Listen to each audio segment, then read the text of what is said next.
Iran Israel সংঘাতে বন্ধ হয়েছে পার্শ্ববর্তী ইরাক, জর্দান এবং সিরিয়া সহ মোট ৫ দেশের আকাশসীমা। ফলে বাতিল হয়েছে অসংখ্য ফ্লাইট, রুট পরিবর্তন হয়েছে অসংখ্য ফ্লাইটের। আর্থিক ক্ষতির আশঙ্কায় আন্তর্জাতিক এয়ারলাইন্সগুলো, দরপতনও ঘটেছে শেয়ার বাজারে।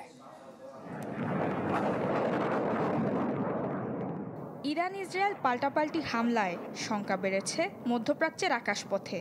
বন্ধ রয়েছে ইরান, ইসরায়েল, ইরাক, জর্দান ও সিরিয়ার আকাশসীমা। পরিবর্তন হচ্ছে রুট, বাতিল হয়েছে কয়েক হাজার ফ্লাইট। ফ্লাইট রাডার 24 এর তথ্য বলছে এর সবচেয়ে বেশি প্রভাব পড়েছে ইউরোপ এশিয়ার ফ্লাইটে। শুধু শুক্রবারই 1800টি ইউরোপীয় ফ্লাইটের রুট বদল হয়েছে। বাতিল হয়েছে এই রুটের 650টি ফ্লাইট। অনির্দিষ্টকালের জন্য বন্ধ ইসরায়েলের বেন গুরিয়ন বিমানবন্দর। বন্ধ রয়েছে জর্দানের কুইন আলিয়া বিমানবন্দরের কার্যক্রমও।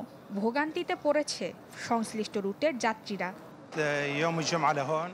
আমি চলে যেতে চাই, অন্য ফ্লাইটে হলেও সমস্যা নেই। আশা করছি কোনো একটা পথ বের হবে। 8টার ফ্লাইট ছিল, এসে শুনি বাতিল হয়ে গেছে।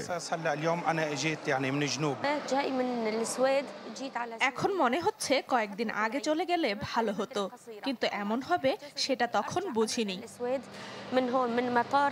স্বজন সিপিভিসি পাইপ, বাংলাদেশের 1 number NSF certified CPVC brand.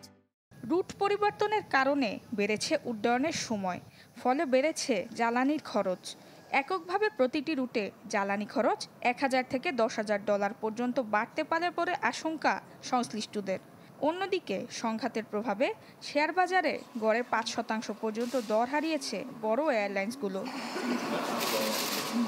Nusrat Moumi, channel 24।